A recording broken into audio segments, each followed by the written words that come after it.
நேயர்களே, நாம இப்போ ஒரு படத்தோட பூஜையை பத்தி பார்க்க போறோம். படத்தோட பேரு அசோக் நகர்.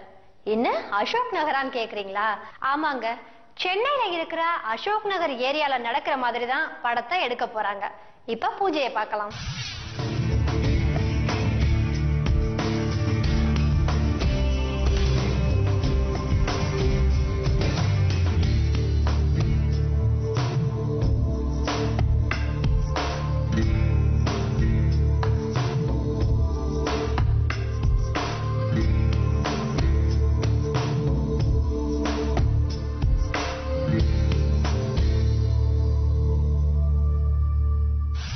அசோக் நகர் படத்தை இயக்குறவர் சிறுமுகை ரவி. இவருக்கு இது 15வது படம். சரி, படத்தோட கதையை பத்தி அவர் என்ன சொல்றாருன்னு கேட்கலாமா? இந்த கதை நட்பின் வலிமையை மிக ஆழமாக சொல்லக்கூடிய ஒரு கதை. நிறைய திரைப்படங்கள் வந்திருந்தாலும் கூட இது ஒரு புதுவித பாணியாக இருக்கும் என்று நான் நம்புகிறேன். சாதாரணமா எல்லாருமே இந்த படத்தை ரொம்ப வித்தியாசமா பண்றோம் அப்படின்னு தான் சொல்லுவாங்க. இந்த படத்தோட தயாரிப்பாளரும் ஒரு ஹீரோவுமான முன்னாஜி என்ன சொல்றாருன்னு கேட்கலாம். இந்த அசோக் நகர் படம் பார்த்தீங்கன்னா முழுக்க ஒரு கமர்ஷியலான ஒரு படம். இந்த கமர்ஷியல் எந்த அளவுக்கு நாங்கள் வித்தியாசம் காட்ட முடியும்னு சொல்லிட்டு இந்த படத்தை நீங்கள் பார்க்க போறீங்க.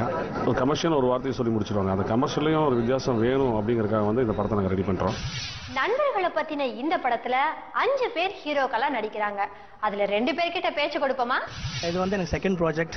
ஃபர்ஸ்ட் ப்ராஜெக்ட் விருதுநகர் சந்திப்பன் படம் முடிச்சாச்சு, ரிலீஸ் பண்ணியாச்சு.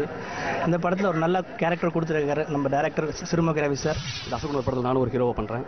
இந்த படம் ஒரு 5 ஒரு ஃப்ரெண்ட்ஸோட டெய்லி லைஃப்ல நடக்கிற ஒரு விஷயம் தான் இந்த அசோக் நகரை எடுத்துருக்கோம். இந்த படத்துல ஹீரோயினா நடிக்கிறவங்க ரித்திமா. அவங்களோட கேரக்டர் பத்தி கேட்டுட்டு இந்த படத்துல நானும் ஒரு ஹீரோயின் மாதிரி தான் அப்படின்னு ஒருத்தவங்க சொல்றாங்க. அதை பத்தியும் கேட்கலாம்.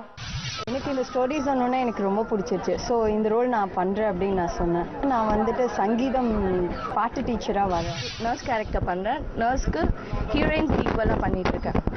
இதுக்கு முன்னாடி ஒரு மூவி பண்ணியிருக்கேன், சொல்லித்தான் நான் இருக்கேன்னு சொல்லிட்டு. இது என்னோட செகண்ட் மூவி. அசோக் நகர் படப்பிடிப்பை விறுவிறுப்பா சீக்கிரமே முடிச்சு திரைக்கு கொண்டு வர போறதா படக்குழு சொல்றாங்க.